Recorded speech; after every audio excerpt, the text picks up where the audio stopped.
Okay, good evening. Welcome to the Asheville City Council meeting. If you could just take a moment to mute your cell phones.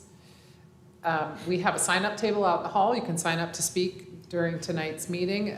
If you decide you want to sign up to speak during tonight's meeting and you haven't already, feel free to make your way up into the hall at any time, and they will add you to the sheet and it will populate on our screen in front of us. To begin tonight's meeting, if you could please rise for the Pledge of Allegiance.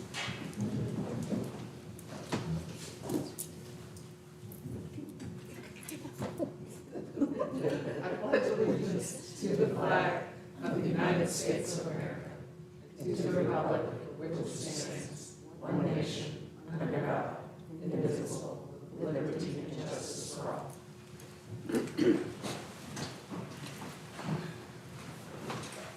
We have one proclamation on tonight's agenda, and I've got in my notes here that Laura Kirby is here. If anybody else is here for the proclamation regarding Hunger and Homelessness Awareness Week.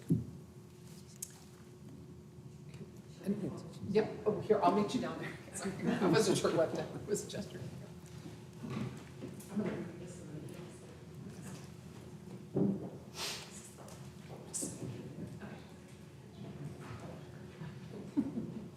Whereas residents of Asheville, along with public officials and local businesses, are concerned about homelessness and its impacts on our community. And whereas Hunger and Homelessness Awareness Week is an annual campaign seeking to draw attention to the problems of hunger and homelessness across the United States and invite community members to become involved in solutions. And whereas a comprehensive report on addressing unsheltered homelessness in Asheville was produced by the National Alliance to End Homelessness in January of 2023, which contains dozens of recommendations aimed at creating a strong foundation, improving the performance of the homeless response system, improving data quality and reporting, and investing in the future. And whereas many local nonprofit organizations are working in partnership with city and county staff to implement NAEH's recommendations.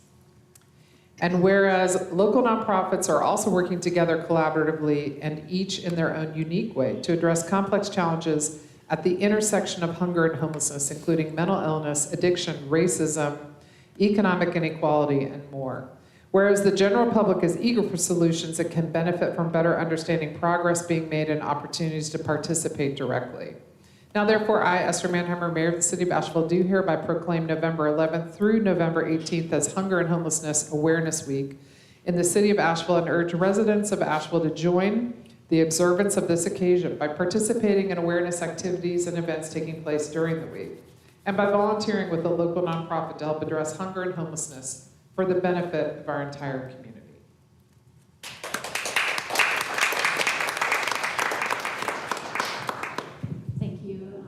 I appreciate the opportunity to be here.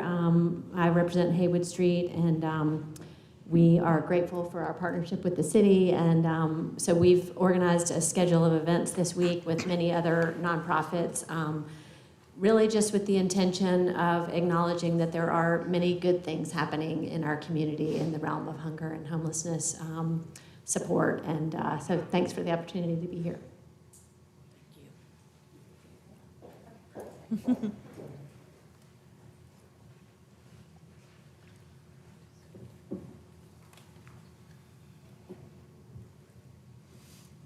Okay, Council, next, our consent agenda. Do I have questions, comments, or a motion to approve the consent agenda? This is Sage, I'll move. Sandra, I'll second. If I might offer just a comment about item L. Please. This is the resolution approving the recommendation of $50,000 in strategic partnership funds. And I just wanted to name once again that the Equity Engagement Committee, we've been having really good conversations at that level. Ultimately, I think that we find resources for what we care about. And I know that we care about our kids. We often find ourselves scraping together change and having folks fight over a scarcity of resources for our kids. And I don't think that's the situation that we want to have. So I appreciate that the Equity Engagement Committee has made a recommendation to find more funding for our strategic partnerships, especially in addressing situations that our youth are dealing with and the opportunity gap in our schools. That said, I am supporting item L today. Any other questions or comments? Okay, we don't have anyone signed up to speak under consent, so I'm going to go ahead and we're going to vote. All those in favor, please say aye. Aye. Any opposed? All right, we have approved the consent agenda. We're going to move on to the presentations and reports, and under that we have the manager's report. We're going to hear from Jamie Matthews, but I'm going to turn it over to the city manager regarding Tourism Development Authority applications update. Thank you, Mayor, and again, good evening, everyone. As you said, Jamie Matthews will be talking about the Tourism Development Authority grant, the process, the update. We're going to share information about the proposed projects that we are recommending that we pursue for funding under this grant opportunity. And with that, I will turn it over to Jamie. Thank you, Deborah. Good evening, Mayor and Council. I'm Jamie Matthews, the Assistant to the City Manager. Again, here to give an update on TDA grant process.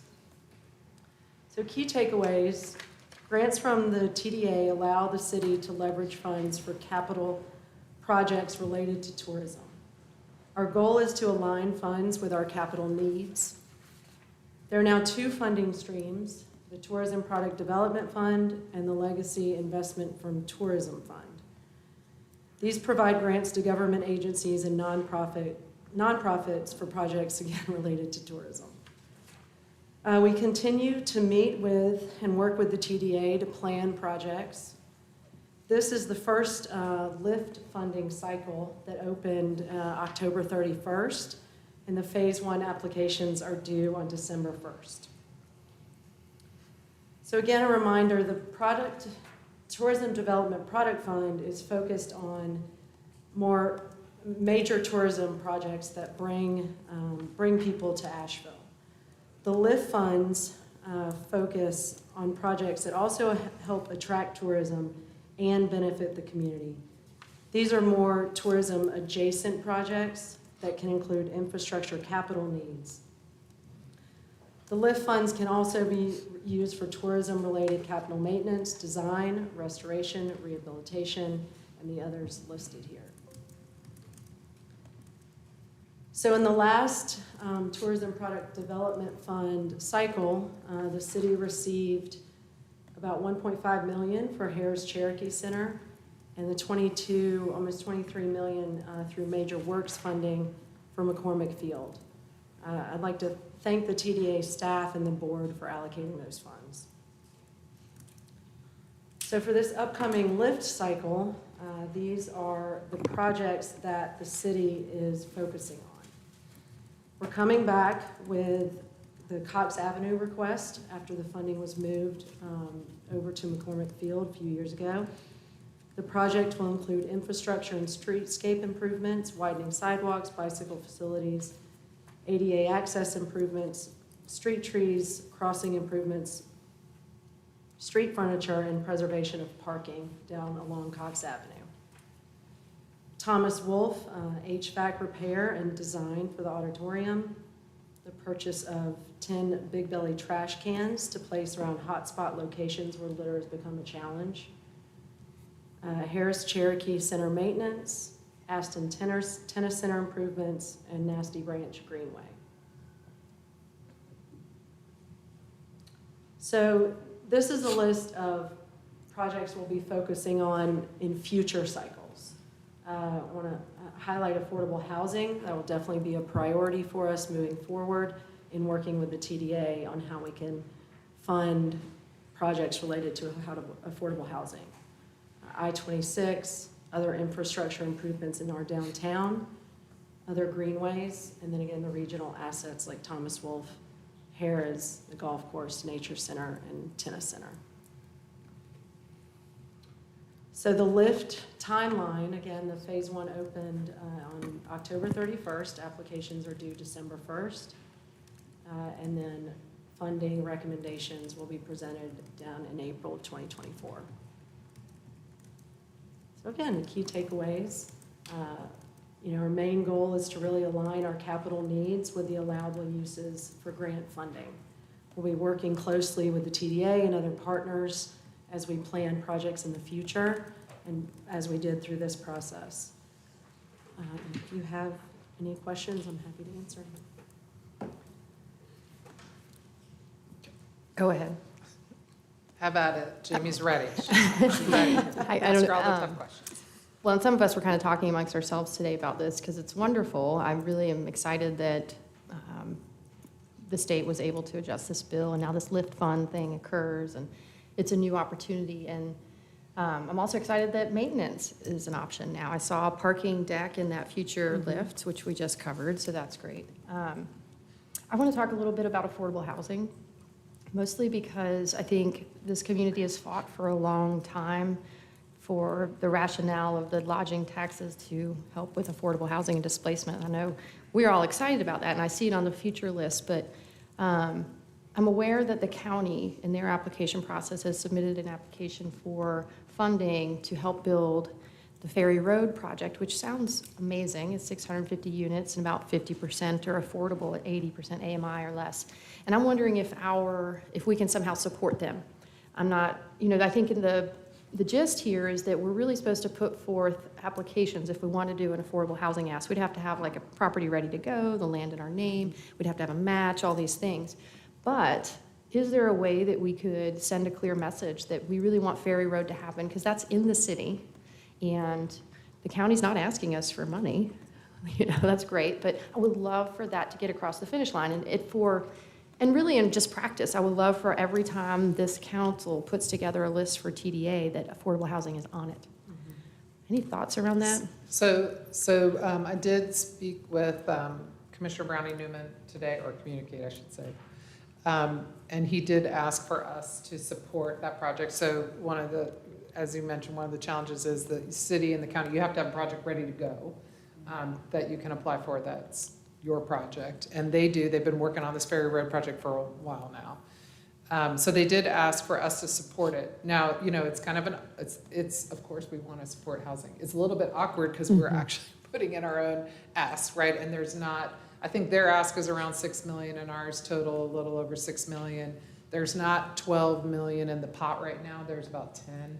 So we could be, it may mean some of our stuff doesn't get funded, but I think that's fine as long as we understand the implication and we want to support the housing ask. May I ask a question? I was just a little concerned.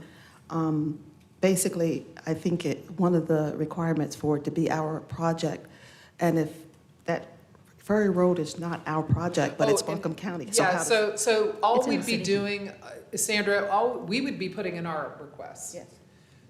All we would be doing is be saying, oh, and also, we support their application, We I could, think we could you're even right, make it will be a little confusing for the TDA, because. well, but we could send them a statement that says, City of Asheville doesn't have a current site that's ready, but we want to see affordable housing But how- funded. But how would that fit in here with our request? It's more of a statement. It won't. It's- yeah. So we don't put it in there, we just make No. the statement? Okay. We just say, Okay, got it. Yeah. I'm just pointing out, we're basically saying, hey, TDA, prioritize Ferry Yes. Road, which Yes. necessarily means some of our asks will not get funded. Okay, no, that's fine. I just didn't want it to. Right. Well, and I don't want us to, I would love for us to have one that was ask ready. We don't, but the Ferry Road project is inside the city, so in some ways we do. So anything we could do to support it, I would really like to see. I don't think it can be a whole application on its own. That Yeah. Obviously, the criteria is not there, but I do have a follow-up question. Let's say that we have sort of an internal standard of we're always going to be asking for affordable housing from these lit funds. yes. That's something I would like to see. If we were serious about it, we'd back off our ask. And so do you have an idea of what we would drop out? Do you mean, would we contribute to the Ferry Road project? I think No, I they're, mean, we've asked for more than there is. oh. Well, but I think what we're saying is since we don't have a suitable site for an application right now, we want to send a clear message that we think that lodging tax should go towards affordable housing. And since the county is putting forth one that is ready, we're going to support them. But to your point, like I want to have that statement. I want to be able to make that statement that every time there's an application that could involve funding for affordable housing from lodging tax, that we ask for it. We just don't have that right We don't now. have a project. Yeah. And So I all would that we're support saying that. is She's that asking which moving one of the forward, hours would we we will be trying to come up with some type Yeah. of project But we do not have it. in Well, I in the don't- future. This is their first round Yeah. with the lift. And I don't think we have to really reprioritize anything because the county's setting forth theirs. We know we're both asking for more than half the pot, and who knows how the TDA will really rule, but we're not shuffling our applications. We're just issuing a Okay. statement. Could I still just get some clarity? I'm still just not clear on this, okay? I looked at the list of Can basically. we go back to the list? Yeah, okay. Yeah, this is the list of our ask, okay? Now, I'm trying to figure out, of course, we can support, city council support, the needs or requests from Buncombe County, but that will not be in the application process, right? All we're going to do is just put a statement out. So, okay, I just wanted to make sure, because it sort of got conflicted as, like, we could add it to this, and, okay. It is confusing because Yeah. we don't have a project ready. Because we don't have a project, and it doesn't, yeah. It okay, does thank sound you. like, just so we know, I was kind of reading the lift fund language today from the TDA's site, and it does sound like we can apply for funding to do design work and pre-development work and stuff, but again, this application's due in 16 days. And the Ferry Road project is amazing for what it's worth. They're focusing on teachers and first responders, and it's a great location. So anything we could do to support it. I mean, I don't think it should be in the application, but it should go to them with that statement, Yeah. I do want to just call in, like, if I take off my city council hat and I pretend I was on the TDA board and I get a pile of applications for more money than I have, some of which are from the city, and then a letter on the side being like, we give a thumbs up to the county, that could confuse them for how sincere we are about our proposals. Or it could give them a very easy way to say, you know what, we had that support, we all believe in housing, we want to pilot this out with a fund, let's go in that. So I just want to be really explicit that there is a risk being presented by having a sentimental letter sent. Yeah, and the thing is, they're familiar, they're going to have information about this meeting tonight too, and they're going to hear all our concerns, and that we are, for affordable housing. So that will, pretty much, to me, rather than actually submit a formal letter, I think it, like Maggie said, it sort of confuses the process, but. Well, for me, it's more than sentimental if we say not only are we saying affordable housing is such a crisis in our community and we're so serious about the city's own strategic goals for equitable, affordable housing, which And we do. 80% AMI, we have learned that's not the case. No, but we're doing that now, and we do it all the time. Almost everything that we talk about is the need for affordable housing, and we do what we can. And now we're expressing, the need to support them. But the actual formal letter, I think, to me, it confuses the process. Well, and I It would just confuse need it to less add, if we we took- had a work session earlier today that highlighted the tens of millions of dollars of deferred maintenance and needs that leaders of our past have pushed on. And so seeing the real risk that the Thomas Wolfe Auditorium HVAC repair might not get done, that causes concern.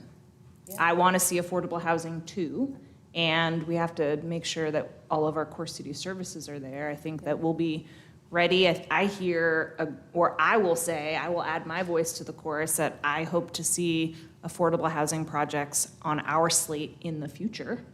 We aren't ready for that right now, but there's just a real Yeah, and risk we of that. do have two projects that are gonna be, at some point ready. We have the downtown Talbert lot, hopefully coupled with the transit station redo, and then our property out by College Diva Street. View. That we will, so when those are We'll be ready. ready, they'll be, Yeah. I will actually be interested to see how the TDA deals with its first affordable housing application through the county's process, which I think is a very strong application, and so it will be, Do you know their ask, what the dollar amount is? Six. It's $6 million. Yeah. So that, I think, Wait, just for to Ferry Maggie's point, that is kind of the Only- tension. Is their only request? Yes, Yes, okay. they're single-shotting this. So, and so as you can see, there's not going to be enough money to cover both Well, and asks. I would be shocked I would love to see them do that at $6 million. I would be surprised if they do. So it might be a moot point here. Well, and who knows, maybe they'll say, look, we'll give We might them- get all of our we'll needs. give, yeah. Mayor, if I could ask Chris to come up to talk about just kind of the process and how That'd be great. potentially it might be appropriate for this letter of support and where that would come in the process. Hi, Chris Coral, Community and Regional Entertainment Facilities. So the letter of support that you're talking about, every application for LIFT and TPDF requires letters of support to be submitted with it. So we have to go out whenever we apply and ask other organizations to submit. So we could work with the county on a staff level and say, hey, we want to be one of your 3 letters. That way it's not outside of the realm of all of our applications, and it's one of the 3 in their application, assuming they want our support. I would really like to do that because I think it models the kind of partnership that we want and that we need. Yep. And I think I was reading a little bit of the AVL Watchdog article this morning. It sounded like Julie Mayfield had some ideas around future. Julie and her eternal optimism. I love, hey, never- she has gotten never us wavers. places. That's right. She No, helped I get think us to this point. But it just makes me wonder, looking forward, how we can better stage to be lined up and ready when this application period opens. And if it could just help, say, get Ford Street jump-started. We could have, I would like to see us prioritize it. I'm a little disappointed that it's not on the list today. I understand we have a lot of needs. I really do. But we don't have any projects to be on the list Right, today. it's We not could off have. the list. It's not new. This is the legislation. Well, LIFT is This new. is new. But the legislation passed, 18 months ago. Well, 15 okay, months ago. but Sage, Yeah. to be Fairness. fair, because Thank you. this legislation does not say that it can be applied for affordable housing. This is a new creative construction, interpretation of how this design, could be yeah. applied, and we actually haven't seen the TDA apply it this way yet. I understand. So I hear what you're saying, but I want to be a little gracious to staff for having to kind of put this together, because we've known about these things in the list for quite some time. And, I have personally had many discussions with the TDA about whether or not they're going to interpret the statute to allow for the funding of affordable housing. We're really hopeful, but that is not a done deal. So I I get don't- it, and I'm not grateful for staff. I'm just very, very strong in my opinion that the lodging tax dollars should go to affordable housing construction. And this is the first swing at that option. So let's put forth a statement to support Ferry Road. I'm really glad that's in the city, despite it being a county project. We can move forward, but I wanted to bring this up, and I talked with each of you individually about it because I feel like every time we put forth some applications, we should be asking for affordable housing dollars. No disrespect to I don't- any of the yeah, other and projects. And I'm not sure affordable housing is extremely important, and we do everything we can to try to leverage more and more affordable housing in the city. The restraints around this particular bucket of funding, to me, I think now that it's allowed for the very first time ever to be able to be used for maintenance, we need to have kind of a conversation about what that means for the city. We have a lot of facilities that need to be maintained, and we also need affordable housing for our community, which we're doing through the Affordable Housing Trust Fund, through the Luigi program. So I don't necessarily, I know we don't have to decide right here in this moment that every application going forward ever is going to include affordable housing, but I do think that it's worth a discussion. The only pot of money that it is eligible for theoretically is LIFT, not TPDF, which will be the other half of this money, and it'll be the spring, Chris, I don't know, anybody know, spring, May cycle. That'll be the next time. So you won't see affordable housing in that because it's Right. not, it doesn't, Qualify. however it's They're being in different interpreted, cycles. it's not being interpreted to be possible. Yes. So we're not voting on this. This is a This is just a presentation. Thank you. presentation for us to provide you with, deadline is about 2 weeks from now, that this is what we would be submitting. And just to clarify, we would be in the normal course of the application process, including a letter of support. It wouldn't be a one-off or something separate. I think it would be a part of the county's application process that you all would submit a letter of support. So it wouldn't be so weird to TDA in terms of receiving this letter. Mixed messages. Well, we also They're used support to it our from own us. stuff, so we may want to Yeah. quid pro quo. I feel really clear that lodging tax should go to affordable housing. It has displaced so many people, so many residents, so much of the workforce that supports the actual industry. I'm going to do whatever I can to see if we can get tourism dollars towards affordable housing, period. I don't disagree with you. Yeah, I see that too. Okay, Jamie, thank you very much for that presentation. The only other item on our agenda tonight is a public hearing, the public hearing to conditionally rezone 2 Butler Road from community business to district to residential expansion conditional zone. Before we do that, I do have to be recused on this, so do I have a motion to recuse me from this item? So moved. Do I have a Second. second? Sage, second. All those in favor, please say aye. Aye. Any opposed? Okay, somebody tell me when to come back. Oh, enjoy all that cake. Enjoy your dinner.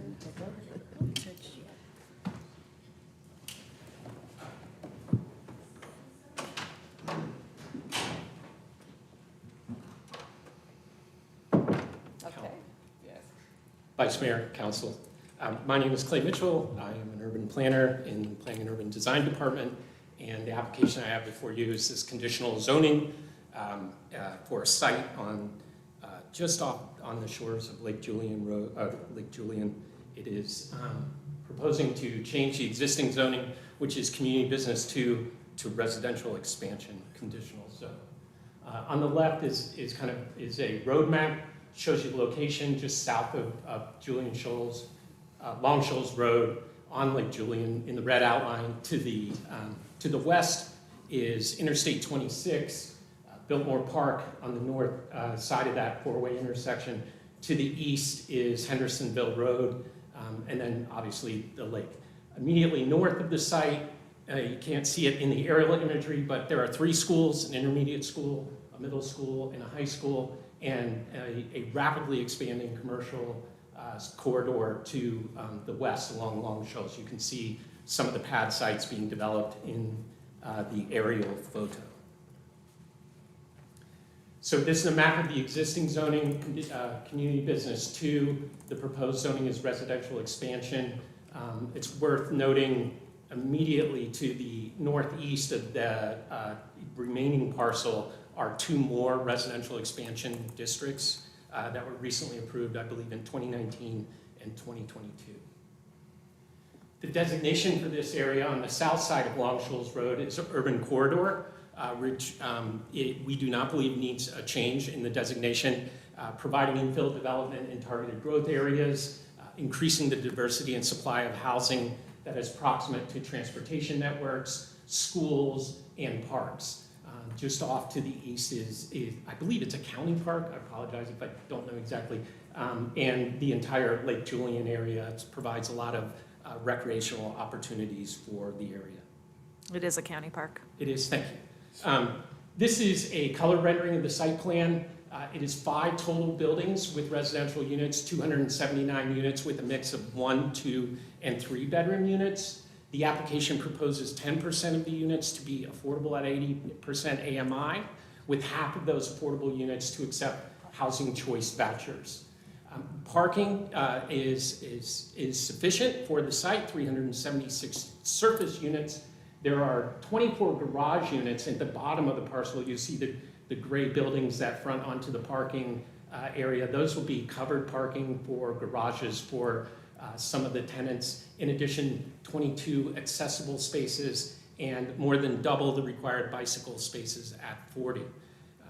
Amenities serving the facility are an outdoor pool, a central indoor building that includes fitness, a leasing building in the north side of the site, and then along the southern site, in addition to the garages, is a car wash and dog wash facility immediately adjacent to the bottom building. The main access point is off Platt Place, which is up here in the corner. Right here, comes off of Long Shoals Road. It's opposite the entrance into the credit union here. That's the primary entrance. This is a secondary entrance that the applicant has now secured through this commercial area. Both entryways are lined with sidewalks. The landscaping and site plan, I should point out one thing that's easier to actually see. The red lines that you see along the buildings and along the periphery of the parcel are the retaining walls that are on this site. All landscaping is compliant. Tree canopy protection is being proposed as a blend of in lieu and preservation to be determined at final TRC when the applicant has done in more in-depth surveys of the site and the geotechnical work associated with the stormwater management. Open space is compliant at 24%, which exceeds our requirement. Street trees are shown in compliant. And just to give you an indication of those retaining walls, on the eastern side of the property, that retaining wall has a maximum height of 19 feet. On the western, it's currently proposed at 15 feet. And the center retaining walls along the buildings in the middle and adjacent to the building in the south is between 5 and 10 feet in height. Clay, are those acceptable in the current UDO, or are those variance requests? I don't know the retaining wall rules. They are acceptable. They have to be designed with geotechnical information, and those designs have to be stamped by a licensed engineer. But it's not necessarily a variance to have No. all these, okay. We have different requirements there are landscaping requirements based on where the location of that retaining wall is. So a few of these will require landscaping, but the height is not requiring a variance. Thank you. So the conditions that the applicant and staff and boards that have reviewed this application have focused on, the applicant has offered to provide 5% or 20 spaces for EV charging. An additional 5% will be installed with conduits to make them ready for charging if demand requires that. The applicant is going to work with the DOT and the city to upgrade what is basically a sign on the sidewalk, pending feasibility from DOT and the city to install a shelter serving the residents of the community. 28 of the units will be designated affordable, and again, 14 or 5% of the total will be accepting housing choice vouchers. The 40 bicycle parking is being integrated into the conditions. The technical modifications are 5-foot wide sidewalks internal to the site where 10 feet are required. No bike lanes are being proposed into the development, but the existing parking facilities are there for bicycles. The applicant has also requested a modification to permit a density of 32 units per acre, where 20 units is the maximum. Clay, I didn't see anything about requesting to have a crosswalk across Long Shoals. Yeah. That was discussed in P&Z, though. Did any further conversation around that happen after P&Z? That intersection is not signalized. And so there's the ability to put a crosswalk there is, in my understanding, is not feasible at this time. Unless there was a signal added. And I think one of the challenges, if I recall what Chris Cairns, who's our traffic engineer, said, there are signals on either side that would make this, the middle signal, not something the DOT would allow. It'd be too many signals too close together. Okay. Interesting. So one of the challenges in reviewing this application is obviously the density. As we looked at this, and when we provide you with recommendation based on compliance or conformance with the comprehensive plan, we take a lens out and we looked at, and there's no real way to describe this other than what my good friend Sam calls a potpourri of zoning designations. Within the immediate vicinity here, you see across the street in the blue from the site is institutional zoning. In the pumpkin color, I guess, is RM16, which allows 42 units per acre, institutional 30 units per acre. The highway business in the red allows 35 units per acre, and the central business district, which this site currently is 25 units per acre. By requesting a conditional zoning, the requirement is 20 units per acre, so it reduces the amount of the density required, and that forced us to do this analysis to determine if it was compatible with the surrounding area. Given the modification request of 32 units per acre, we felt that it was sufficient information and reasonable for the board to conclude that this is actually consistent with surrounding densities. The TRC approved the application on August 7th. The Planning and Zoning Commission, with a 6-member attendance, failed to recommend with a 3-3 vote. and then we are here before the council on the final step in the process. We find that the application and recommend that looking at the encourage responsible growth as a goal of the master plan, again, proximate to jobs, schools, health services, amenities like open space, grocery stores, and restaurants. This is consistent with that goal of the comprehensive plan, and it increases the supply and diversity of affordable housing in proximity to the schools across the street, the transit network. It is the most southern route of our transportation system along Long Shoals Road, and then obviously the county park. The housing types should represent the natural evolution of neighborhoods. There's single family further to the north. There's some increasingly dense multifamily, and then this style of garden apartment in the parcel that you're looking at. Some of the things that the council is interested in that I've worked with the applicants on. The applicant has proposed EV charging. What is unique about this site, and we worked with the applicant at the TRC level and a little bit kind of outside the process, it's in what's known as an energy community, which is a designation by the Department of Treasury under the Inflation Reduction Act that allows anyone who sites a renewable energy system within that shaded area, it doesn't matter which one, either one, to get an extra 10% bonus tax credit. So if the applicant or anyone in this area was going to install a renewable energy system that qualified, they could be able to get a 50% tax credit. So that's a dollar for dollar credit against your taxes. So that's my evergreen question. And this, it sounds like, is a project that should definitely consider a renewable energy. Are they considering? I'll let them answer that question, but it is, because of the council's question, asking me questions at those, I've turned this on the applicant and given them upfront information so that they can tell you. So, Thank you, Clay. So not only for this project, but ones in the area could also be eligible for the same? Yes, the same. The way, just to give you the context for the law, It's which is always environmental interesting. justice. There was a coal plant there, Right. and they retired the coal plant, and because that census tract, which is the dark orange, and every abutting census tract, which is the light orange, is eligible for an increased bonus tax credit. So even a homeowner, if they installed a solar array in that area, and if they use domestic content, American-made panels and inverters, they could get a 50% tax great. credit, which is 50% of the cost of the system. As long as you have a tax liability, will offset that. Thank you for presenting this. Yeah, you're welcome. And then because this is a commercial entity, they would be able to depreciate the system. You can only depreciate the basis to the extent of 50% of the tax credit, so they would then be able to depreciate 75% of the total cost, which by my rough calculation, depending on their tax rate, would be about a 69% tax benefit. Wow. And then the remaining would be what you would calculate for a return on investment. I learn something new every time you present. I have to ask, that when you say system, does that also include battery backup? It does. Thank you. And I'm very slowly giving you information so that I have something new to give you. Drip That's campaign. great. Thanks, Glenn. But I love that you know that our questions are going to be that. I love that you're taking that to the developer ahead of time. Yeah, I think it helps them to understand what you're interested in, and it's something that is passionate for me as well. Ultimately, our recommendation is to approve this conditional zoning,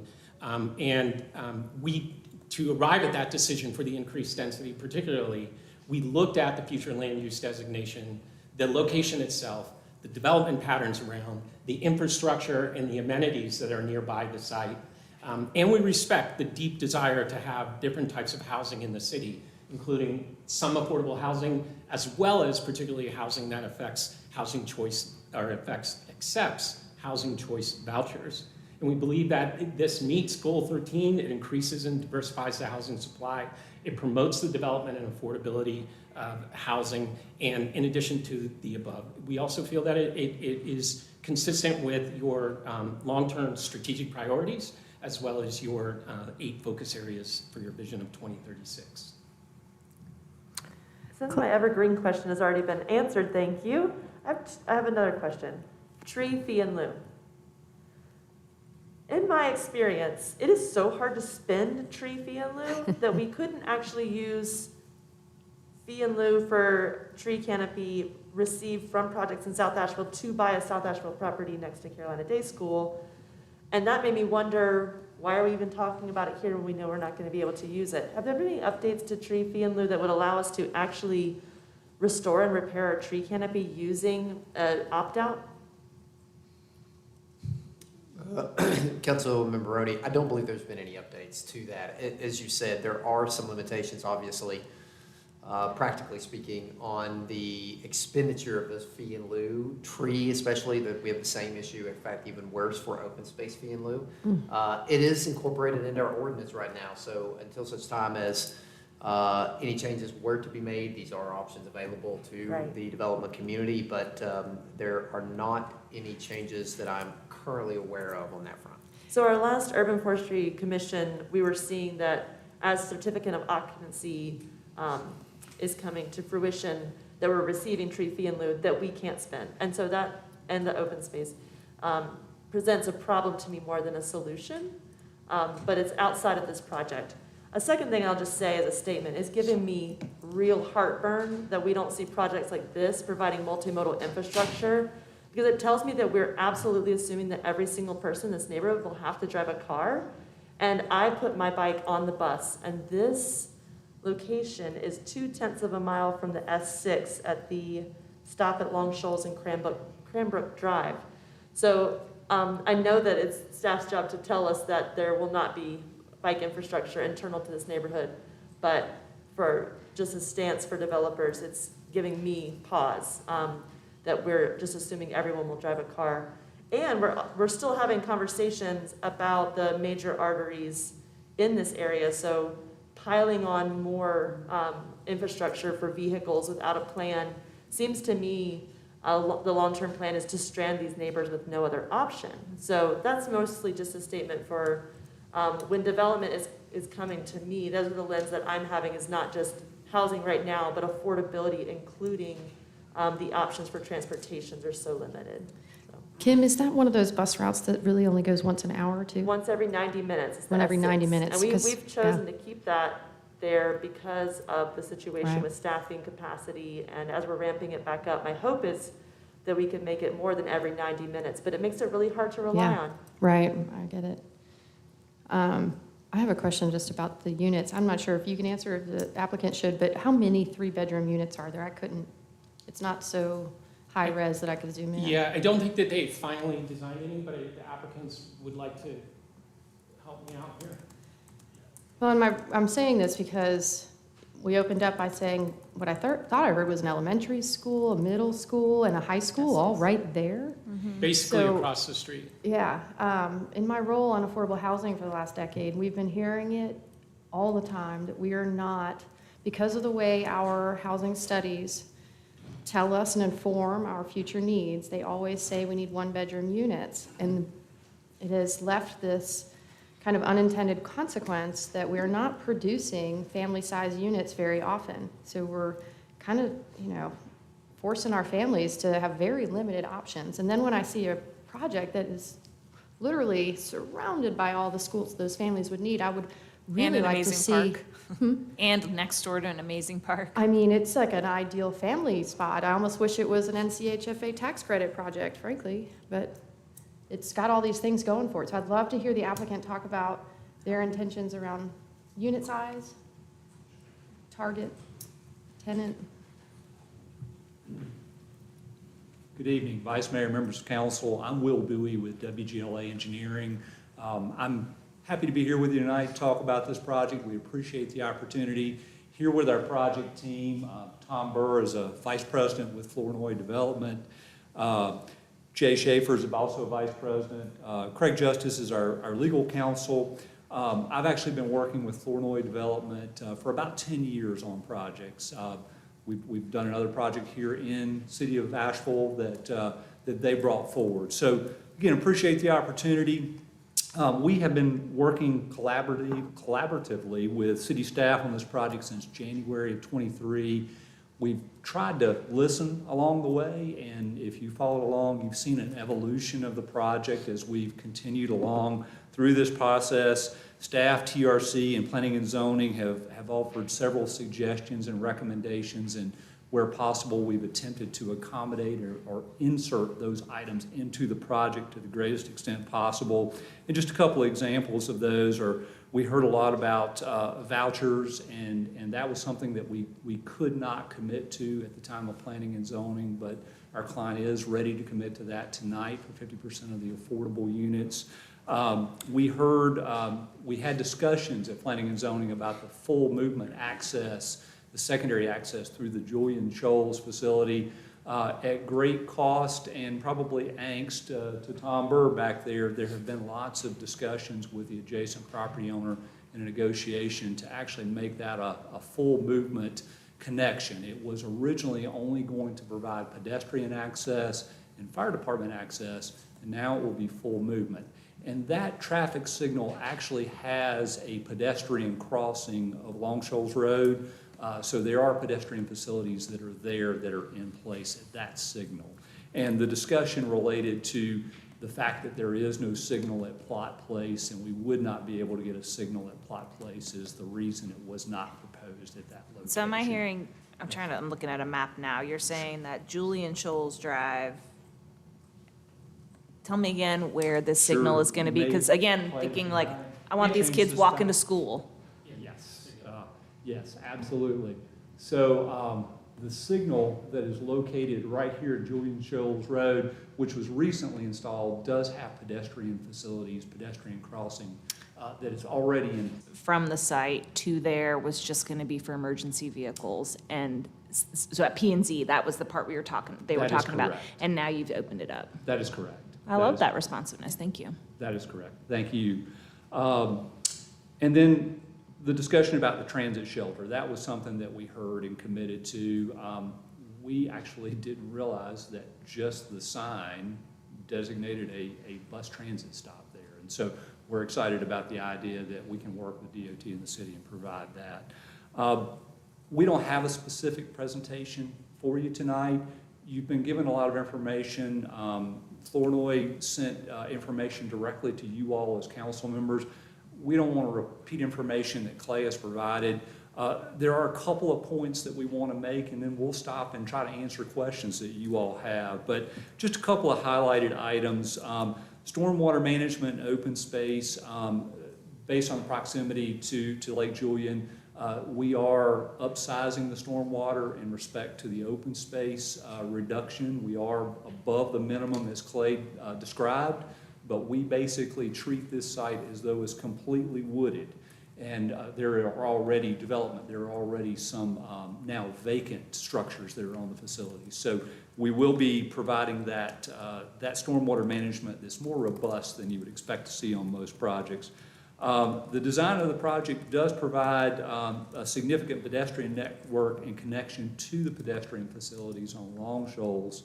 And Councilmember Rooney, the comment about bike parking, obviously, and multimodal, that is important to our client. They have proposed additional bike facilities beyond the minimum. We do see that that is a viable option in this case, and certainly very reasonable. We're not really building new roads in most cases. The project connects directly to Plot Place and directly to Long Shoals Road, but we very much see that bike users will have opportunity, and they will have opportunities with this proposed project. Again, the discussion with planning and zoning about the full movement access and concern, and if you all watched that and read the minutes, there was concern that the connection at Plot Place, that would be an unsignalized intersection, so if you wanted to pull out and make a left turn, that is obviously a very busy 5-lane road. It was a very costly negotiation, but we were able to negotiate full movement, and we're very excited about that. We think that that adds a lot to this project. In summary, we're excited about the opportunity. I do want to back up. There was also a conversation about the tree canopy. And again, if you all watched the planning and zoning meeting, we had a long discussion about that. we believe that we are going to be able to preserve a fair amount of the tree canopy that's in the southern portion of the site. But there are very specific rules about which trees can count towards tree canopy. We don't know for certain, for instance, at this edge of the game, if we'll have a 20-foot easement for a sewer line or a 30-foot easement for a sewer line. And we did not want to be in a position that we are committing to tree canopy preservation, and then we couldn't do that. We felt that the most appropriate thing to do was say that we would absolutely meet the standard and meet the ordinance with fee and lieu, but our intent is to preserve trees there. And as we go through the final design process, if you all approve this project, that's our goal. And so I just wanted to mention that. Thank you, and I will name that the issue with tree fee and lieu is certainly our problem and not yours, but I appreciate the commitment to preservation, because that's always the goal. Absolutely, absolutely. So in summary, Do you know how much of the site is currently forested? I don't, but I'm going to attempt to go back because Google Maps looks Clay pretty had an heavily. aerial, so here you go. Oh, so that's where the property line is. Yeah, Okay. you can see that this is an interesting piece of property. The end of the peninsula here is all owned by Duke Energy. And so that's not part of this project. That will remain unchanged. Primarily the southern portion of the property is not wooded, and that's where we're going to attempt to preserve trees. So again, we really appreciate the opportunity to come before you tonight. Tom and I are going to attempt to try to answer any questions that you all might have for us. Thank you for the opportunity. We're excited. We think this is a good project that will be an asset for the community. Can you speak to the 3-bedroom units and the family-size units? I'm used to getting a breakdown, and I don't know if it's because I Absolutely. can't zoom in or if it's supplied. We just don't have the high res. Absolutely. Tom was kicking numbers around. It appears that there will be 24 3-bedroom units that are proposed with this at And this how time. many 2-bedroom? What's the whole mix? Yeah, sure. Good evening, by the way. I'm Tom Burr with Flournoy Development, as Will mentioned. So, as Clay noted earlier, we haven't fully, at this level of design, we haven't fully finalized the 100% specific unit mix, but roughly right now it's about 60% 1-bedrooms of the total unit count. I will note that about 20% of those 1-bedrooms we're planning to construct with a den or separate office space to better accommodate work from home and kind of people's fluid lifestyles. And then 2-bedrooms constitute roughly 30% of the mix. And those are going to be on the order of 1,100 to 1,200 and up square feet, and then roughly 10% or so of the mix are those 3-bedroom units, which would be 1,400 to 1,500 square feet. So, of course, when we get into final TRC, if we were to move to that stage, we can certainly share more detailed unit mix information. Thank you. I guess the two lingering questions I have are, one, because of the coal plant being closed, is there any part of this project that is receiving a tax benefit for like site cleanup or environmental impact? Not that I'm aware of. Okay, thank No. you. And I guess, well, yeah, the second one I'll hold because it's an internal question. Thank you. for I'll answering tag in questions. case you come up with it. Talk to me about the anticipated parking spaces as it relates to bedrooms. Sure, yeah, so we actually was a very, very productive conversation in planning and zoning related to the parking space count. So kind of as industry standard, typically we'll target trying to have 1 space per bedroom so that we can accommodate each resident in the event there are cars, but each resident in a bedroom has a car. Oftentimes in a 3-bedroom unit, maybe it's a family with 1 or 2 vehicles, right? So that count would go down. So there's roughly just a shade over 400 bedrooms currently proposed, and we settled on setting a cap, kind of setting a maximum parking that we feel is still ample enough. It's almost 1 per bedroom at 382 total spaces, including the 4 detached garage buildings.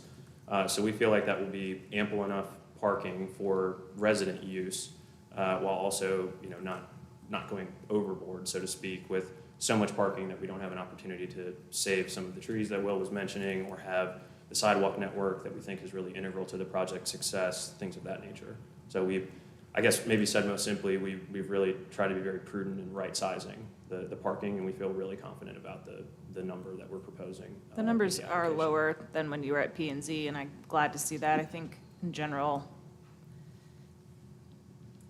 building and saving space for cars is not the future that I want in this city. That's not the future we're going to have in 20 years. And so when we are part of decisions that build such infrastructure, I always want to be really rigid on that. I know it's expensive and y'all don't want to use it for that either, but you have to balance what you can finance, what the demand is. I think this particular location also means that until we're able to increase bus frequency and do our part of multimodal transportation, it's harder and harder. So I do see progress that you made from the beginning of when you were at P&Z to now on that regard.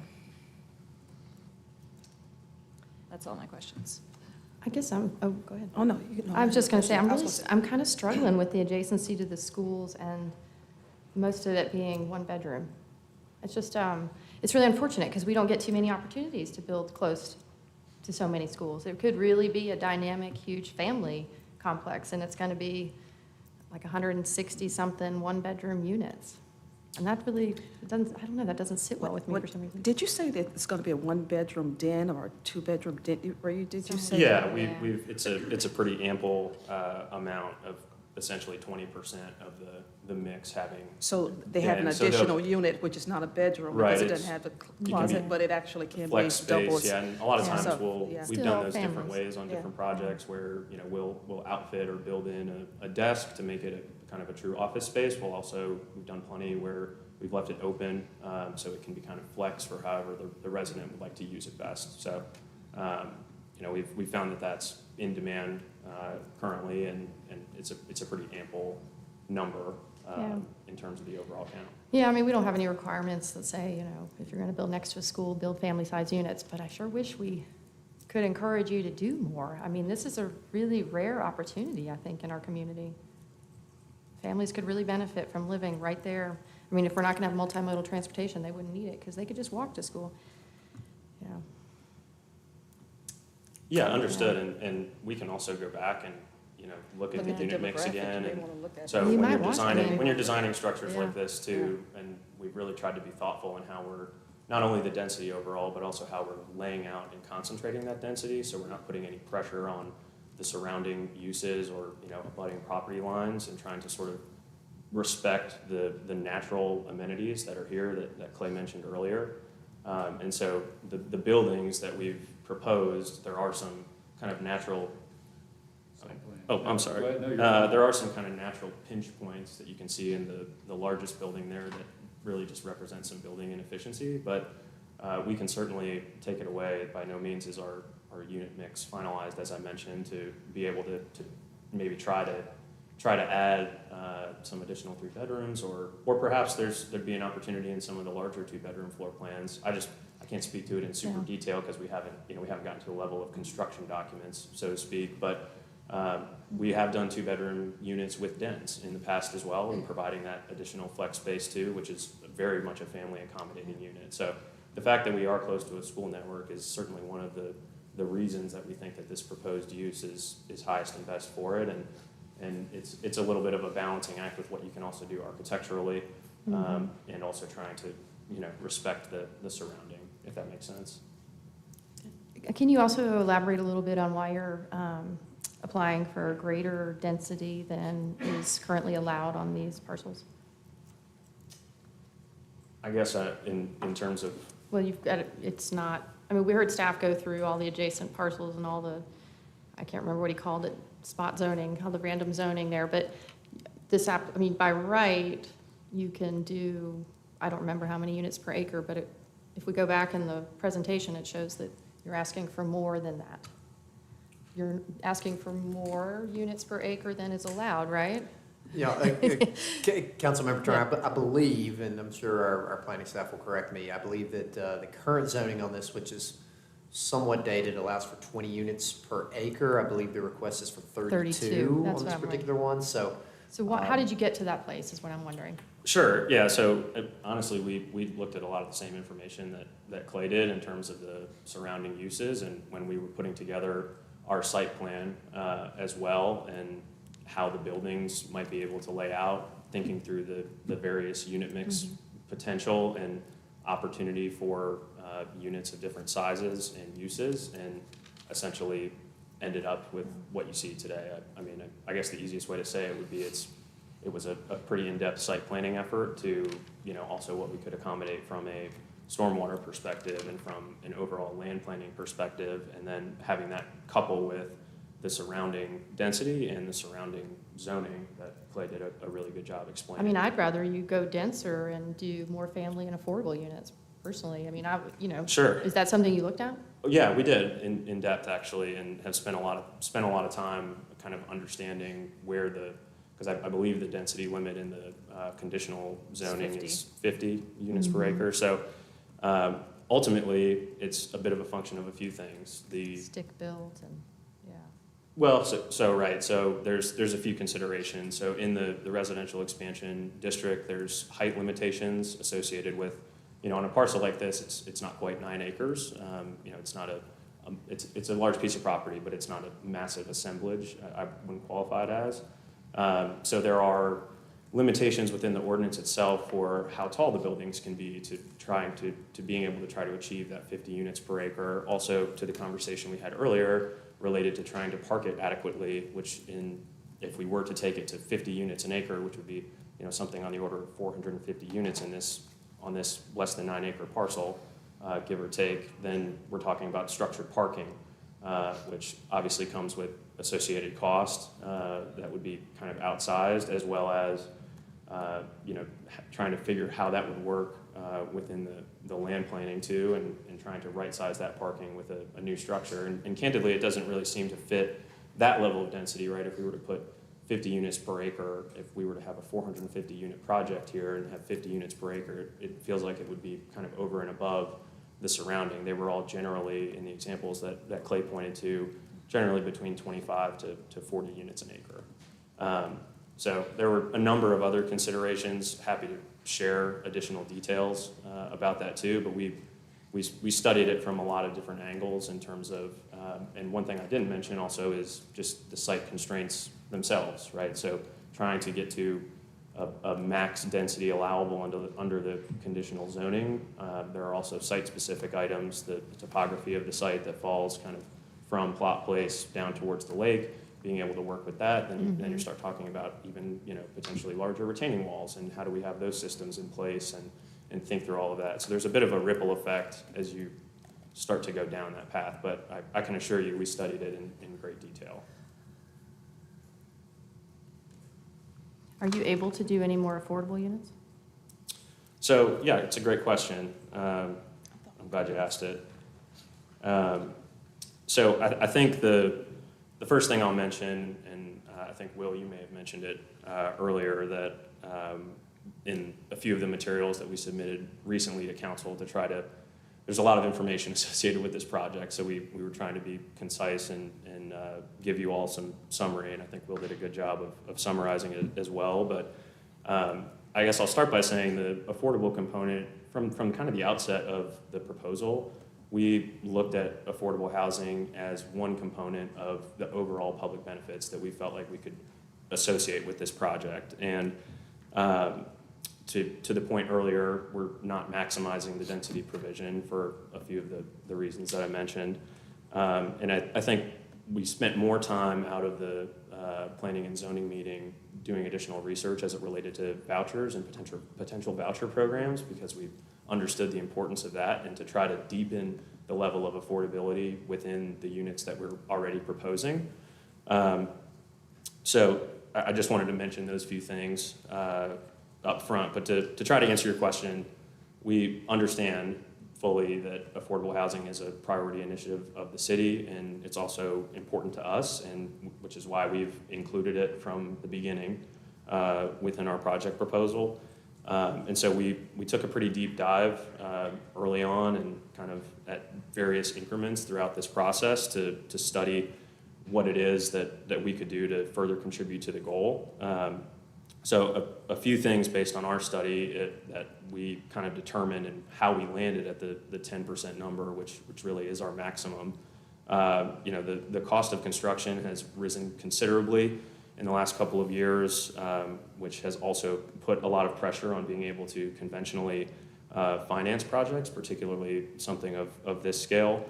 And it's also important to note that the 10% affordability, similar to how we looked at the surrounding density and other kind of like-kind multifamily projects like this, we studied also what has been recently approved for other types of projects like what's in front of you, and that 10% level, or even slightly under in some cases, is consistent both for projects with and without subsidies, and we're not proposing any subsidies associated with the project, which will mean that we'll be paying full real estate taxes, which obviously can be allocated for any number of city initiatives. Did you look at our Luigi, we call it affectionately? We And did. it just wasn't a good fit, or? Well, so yeah, and be happy to run through that math in more detail. There was a pretty detailed analysis that we did with it, and yes, to make a long story short, it wasn't a great fit for this specific project. Are you all set, Sage? Oh, go ahead. Given the really positive information from staff about the options that you have for solar and renewable energy at this location and the rebates, the unique position that this lot is in, have y'all considered it? Do you have a plan for renewable energy in this development? Yeah, it's a great question.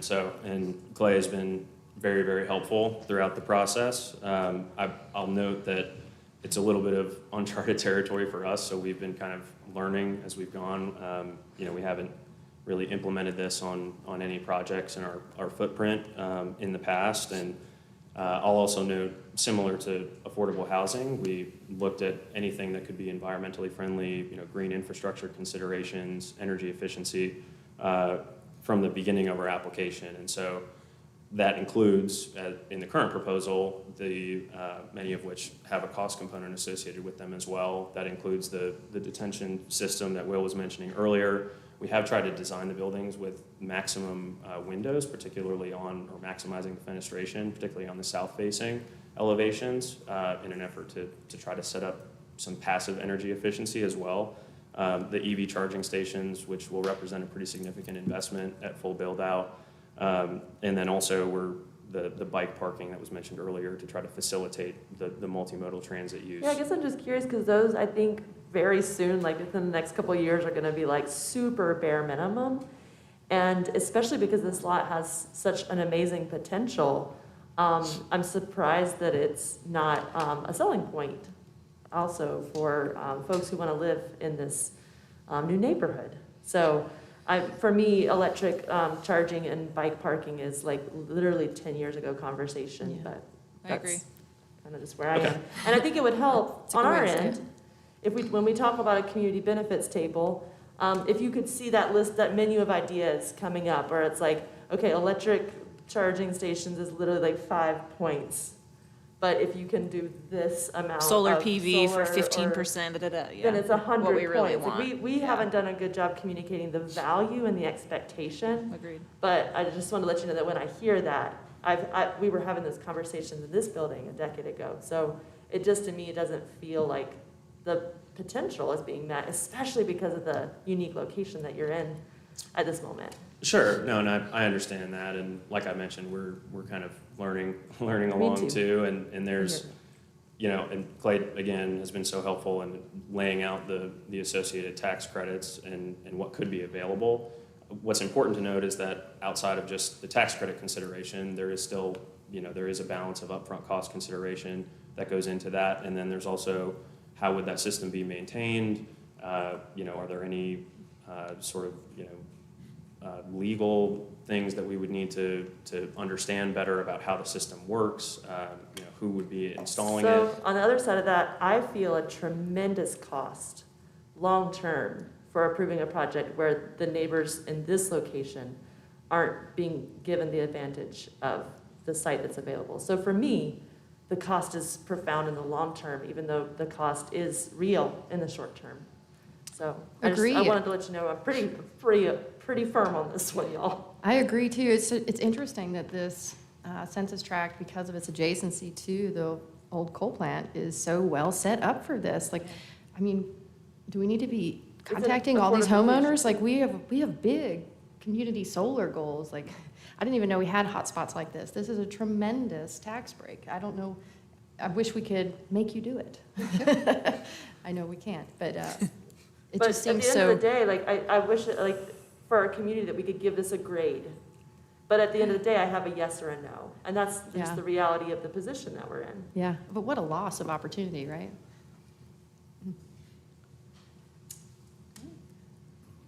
Do we have any more questions? Thank you very much. Thank you all Appreciate for it. your time. At this time, if someone would like to make a motion?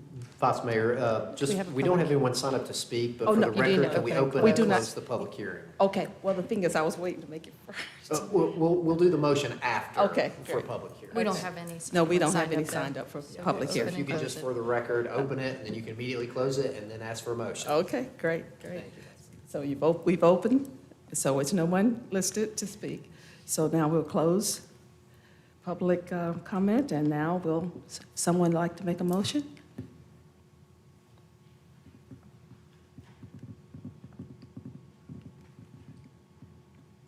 Uh-oh.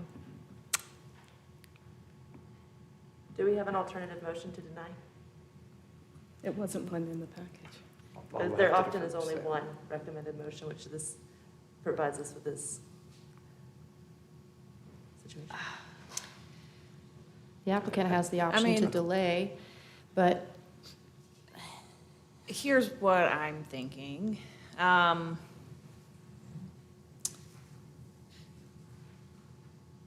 feel like y'all have done a lot of diligence. I see that you've put a lot of work into this.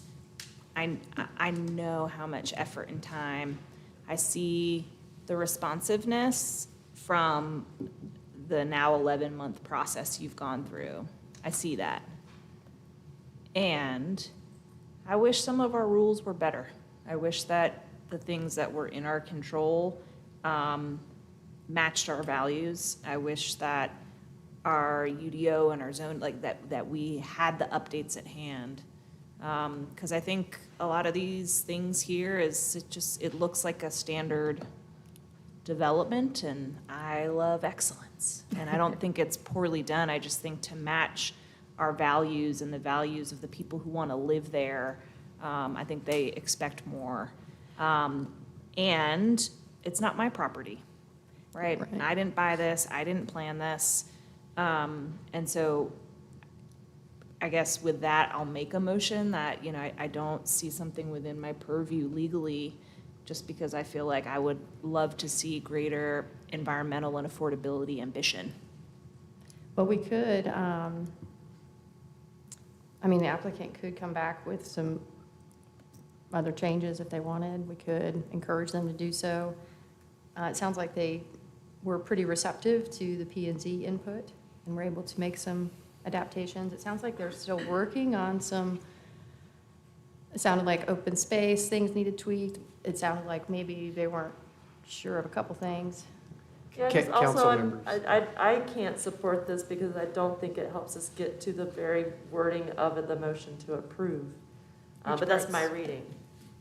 Council Like, members, how we just, get to the comprehensive Go plan ahead, also. Brad. just for awareness, typically speaking, if there's a situation where it appears the council may not be in favor of approving, there is an allowance given to the developer, perhaps to maybe ask for a continuance to, if the council feels this is something that certain modifications might offer you a better opportunity to approve it, because a denial motion Is carry painful. a restriction of 1 year Right. before the applicant could bring back another application. So I would suggest, just as point of precedent, maybe defer to the applicant to see if they want to take a vote given what they're hearing, or if they might request the continuance.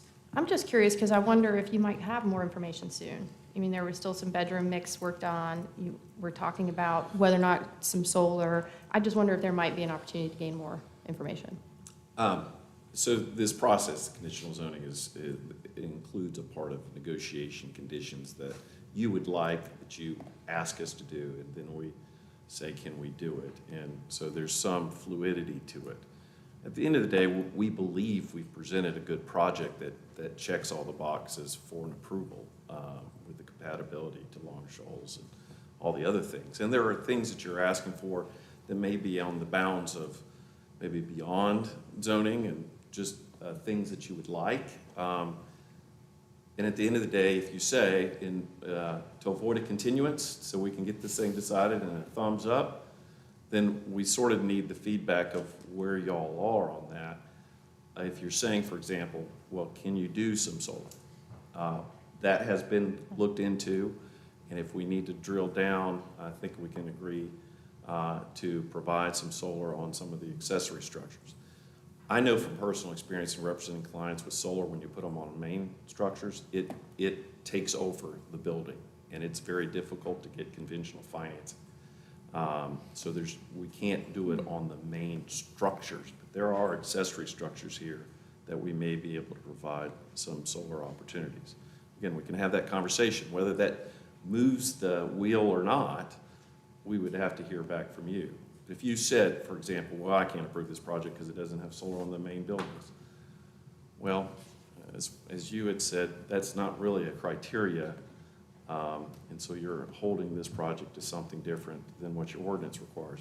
But again, if you said, we would like for you to offer solar, we're willing to try to negotiate that and work through that. So I turn it to you to sort of break it down individually and say, is there something individually that in order to get your vote, can you do this? And let's have a transparent conversation about it. Because we would like thumbs up tonight. Well, the thing is, some of my concerns earlier were, I noticed that there was a 3-3 vote from planning and zoning. So that was, one of my questions. And the gentleman basically addressed a few of the issues that planning and zoning were concerned with, and you had made those corrections. Checking, would you say that pretty much every planning and zoning request that they were concerned, did you address it? Or were there some that you were not able to? So we had 3 yes. So let's put them aside because they were in favor. The 3 no, the general discussion, and if you watch the video, we had 1 planning board member who was very concerned about development in general, that concerned about converting this property into development. Just, there was a concern about development. This same individual brought up the access. So we obviously need to develop the property, so we couldn't achieve the goal of no development. But to the extent that she said, I have a concern about access, we went to accomplish that. One of the planning board commissioners had a concern about the agreeing to a specific amount of property right there that we could preserve by not touching. And that was what Will was addressing about, right now there's in front of us this whole journey of all these rules and steps we have to follow in permitting, and we have to deal with MSD and what easement will they require. And there's all this steps in front of us that because of all the rules in front of us, we couldn't guarantee a specific percentage. Will said, our goal would be to preserve all we can. That's why we have the fee in lieu language and whatnot. So we couldn't accommodate the specific percentage. The other council member brought up solar. And so I'm sitting here tonight saying, all right, well, if that's what it takes to move past this with a favorable vote, let's have a conversation about that. I'm hoping it's not putting solar on the main buildings because that will kill conventional financing and be very difficult for this project to move forward. But there are other opportunities with putting solar on the site that we're willing to work out some language to agree to.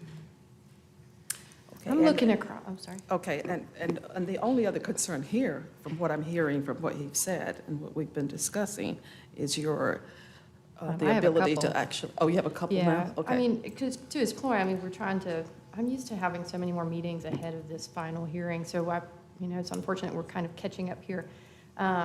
It's more like the CUP process that way, but I'm seeing different numbers.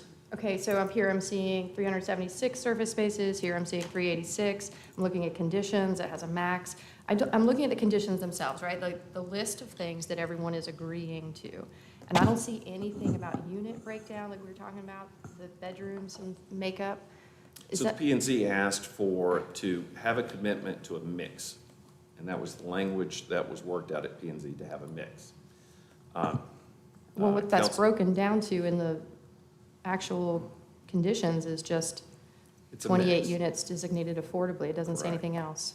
It doesn't commit to saying, we're gonna have, as a condition of zoning approval, we will guarantee we're gonna have X number of 3-bedroom or X number of, and I'm not used to seeing that necessarily from my experience as a condition, because right now, these are concept plans that are setting rules to move forward, to allow market to talk to us with cost about what at the end of the day, we're gonna be able to draw up construction drawings and say it's gonna be X number.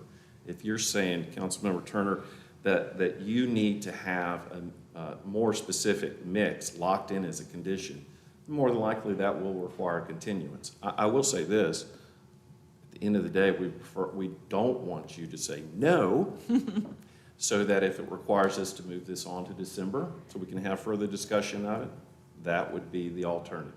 I feel like that's the sense I'm hearing, is like a theme I'm hearing, and I understand, I wouldn't want you to commit to something that you didn't have your diligence around and you didn't crunch numbers around, you didn't talk to your entire team about.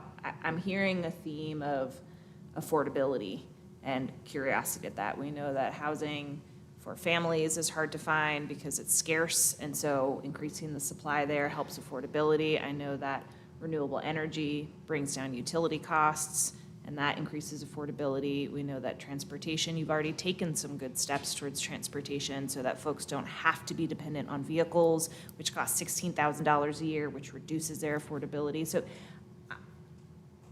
I wonder if just some time to like absorb and soak in and maybe have some more conversations would help us come somewhere in December that we're more clear and you're more clear on kind of where this could go.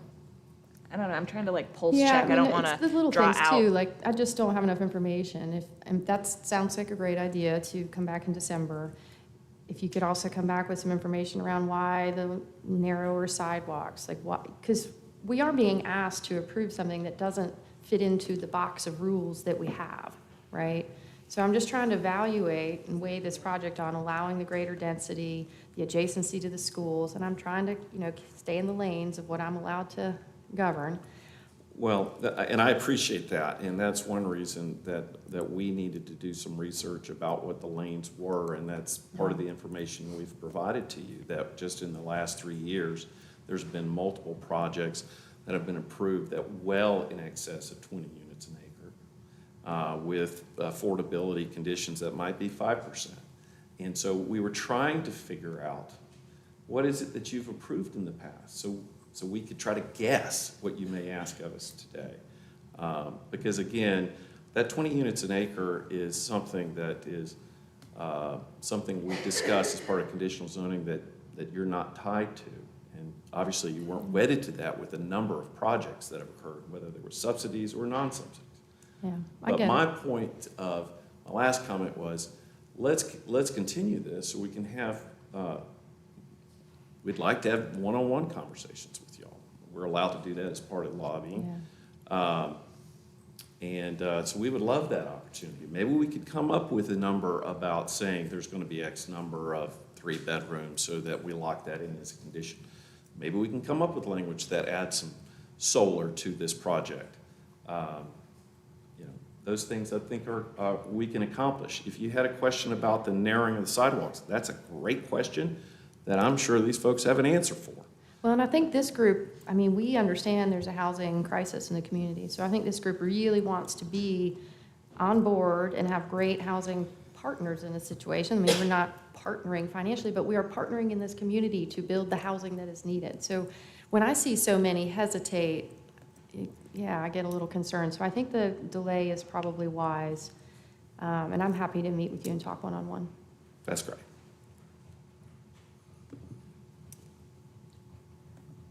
Council, I think there's been a request now by the applicant, if council is so willing, to make a motion an to continue. alternative motion to continue this to your next meeting, which would be December 14th, I believe, Maggie? December 12th, 12th. excuse I'll me. make a motion to continue this item to December 12th, 2023. Sandra, I'll second.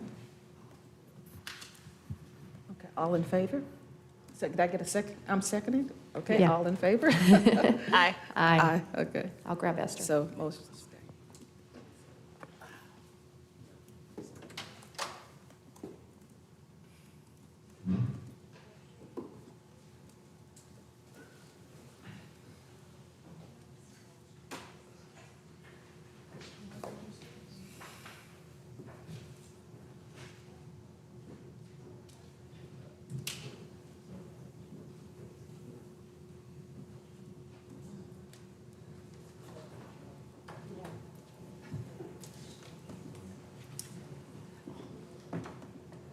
I will tell you.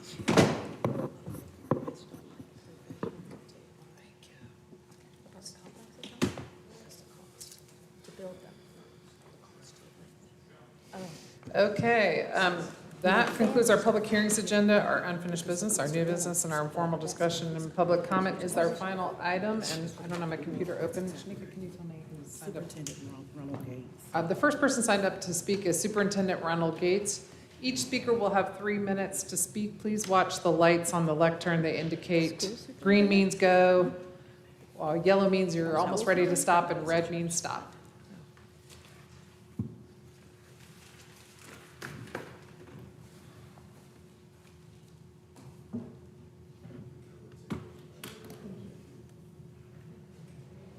Good evening, Council. I'm Superintendent Ronald Gates. I'm here to share with you about some school issues that are taking place within society, especially this Senate Bill 49. You will have a handout that will be coming around in regards to the educational system, in regards to indoctrination, ideology that is taking place within the school system. These are just a few examples of the books that are taking place. That is the example of the books. As school is in session, the other one will be actually the middle school, which will actually have a diagram of, as you will see, a vivid diagram of a penis and a vagina, which is actually in this middle school, which conflicts with the North Carolina General Statute 14-190.13-17 through 17A. And, you know, in the middle school, they're actually, you know, to finish the drawing, the dots around there. So if you could, finish the dots around there and put your name at the top. The second one is the reading class. The reading class is actually reads about where the children are to read about far as touching, that's masturbation and things like that. Take time to read that information. Then, you know, from oral sex to anal sex with sexual toys, penis, and all that. This is in the middle school. Make sure you take time to read that. But now we're at history. We're at history. History has repeated itself. You know, my grandfather was hung in Mississippi for not wanting to get down on his knees and say, yes, sir, to a gentleman. My father just recently passed in January of '91, had to flee Mississippi because the lad that he grew up with, amen, after he came of age, started calling him a nigger and told him that that he was able to call him a boy. So he had to flee Mississippi. Now that brings us to 2023. Here, amen, in the city of Asheville, to where a protest of white supremacists, amen, came in front of my church, protesting, led by Maggie and another, let me see here, what is her name? Christy, it's in your handout. Jesse Morris, who's actually the city assistant transportation. All white in front of my church while I'm having a family event, chanting that they want this black pastor and this black church out of their neighborhood. Wow, you know, the only thing was missing was ropes and hoods. The only thing that was missing. And it came to your attention because you got the email. But I heard nothing from no one. Neither one of you, except the vice mayor that gave me time that sat down and talked with me. So that means birds of a feather flock together. Thank you. Agreed with this stuff. And you took time to Thank agree you. with that. Your time is done. You know, Thank you that's very much. That's a disgrace. All of you need to be fired. All right, Enough. that's enough. I'm gonna have to. Do we have an officer? Excuse me, sir. You have 3 minutes, Officer sir. come up here and stop You this have 3 gentleman from minutes, yelling at us? and now you're not being decent or you're not being in order. Come on. All right. Not okay. Thank you.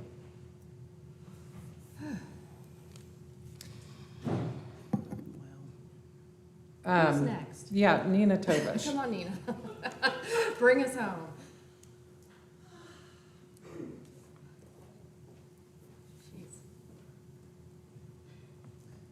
Good evening, Mayor, Vice Mayor, council members, and staff.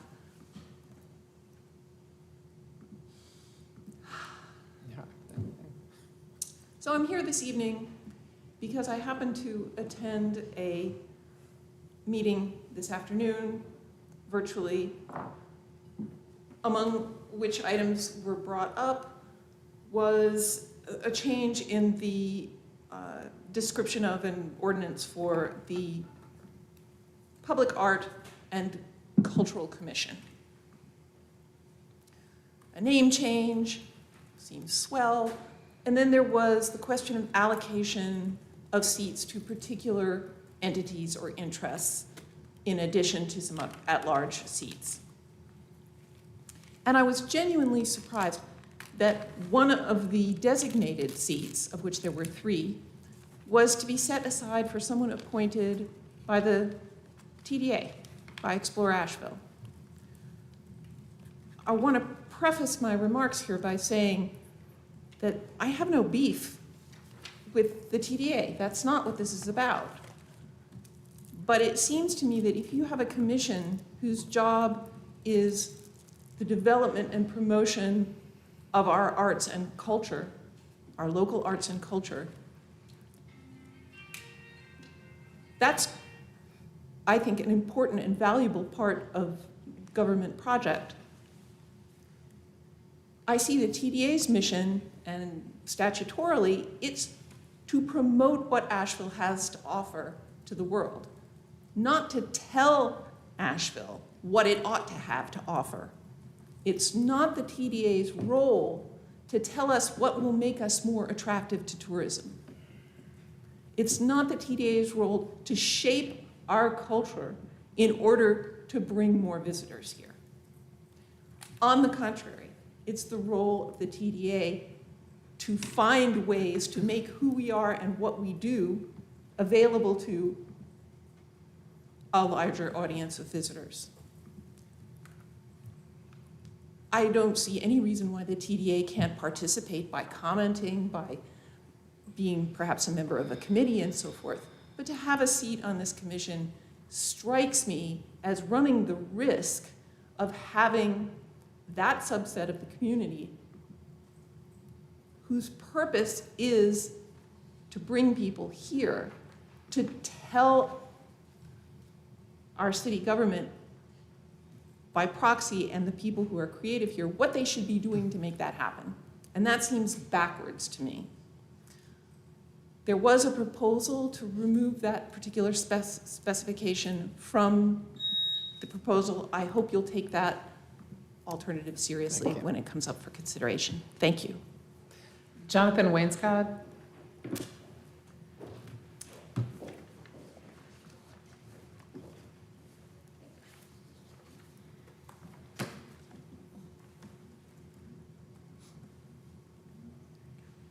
So much. Just want to begin by giving props to the legal department. My name is Jonathan Wainscott for their arguments at the Vance Monument appeal the other day, and I appreciate the mayor and our Senator Julie Mayfield going down there for the occasion. And I know that some people are concerned about, the removal of the monument is an erasure of history, and so I just wanted to bring a little history to this. This is from the Citizen Times in 1900 during the unveiling of the Vance statue in Raleigh.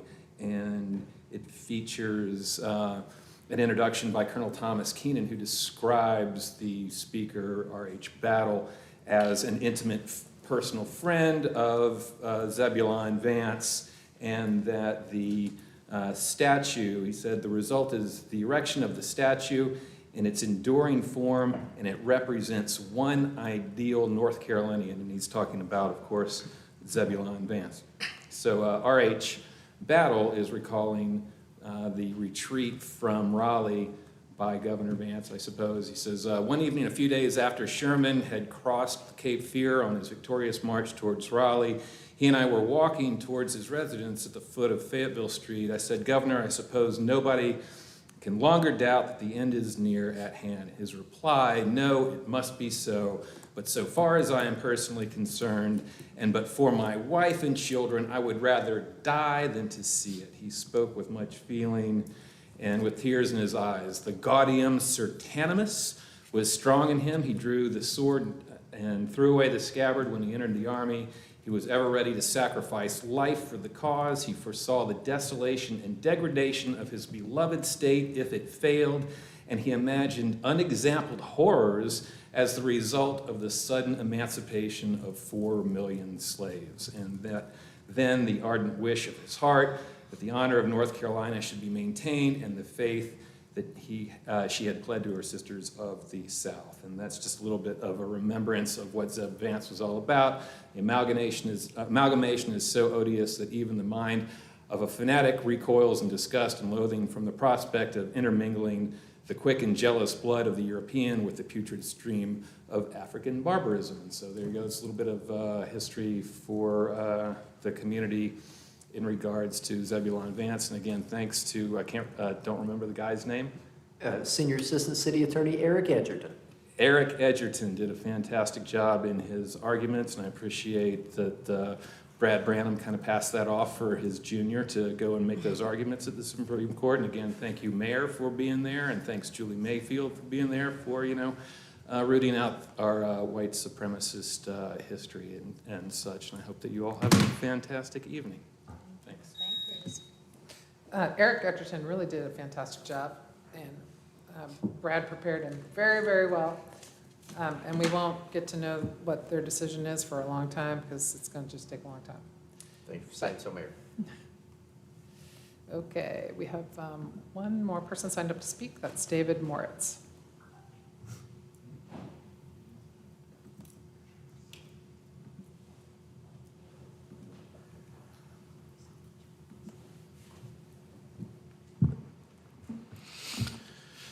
Good evening, City Council and Mayor. 85 years ago, last Thursday, was the anniversary of Kristallnacht, the Night of Broken Glass in Germany.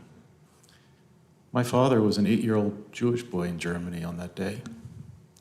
Thugs came to his house, removed the shutters of the house, threw him through the window, went inside, and threw every article of furniture and clothing and possessions out the window. For the next 7 years, my father was on the run from Nazis. He hid in barns. He hid with school teachers. He hid in an orphanage. He hid in the mountains, almost starving to death, for 7 years. When the thugs came to his house, his father was already in Dachau concentration camp. He had been removed so as not to create any problem for the thugs that were coming to his house. So it was my surprise last Thursday that I stood and watched a protest, coincidentally, on the 85-year anniversary of Kristallnacht happening on Pack Square,